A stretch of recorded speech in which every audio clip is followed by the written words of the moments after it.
হঠাৎ পূর্বপুরুষের সেই বর্বর রক্ত নরনারায়ণের ধমনীতে নেচে উঠল।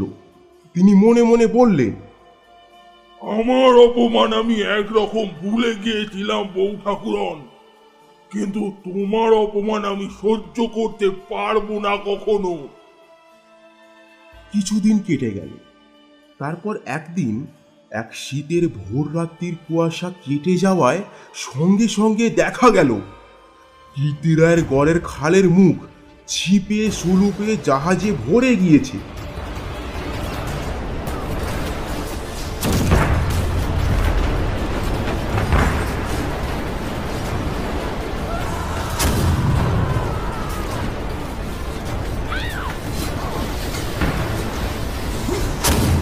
সম্পূর্ণ গল্পটি শুনতে হলে আমাদের মেক ইউনিক এন্টারটেনমেন্ট চ্যানেলটিতে প্রবেশ করুন।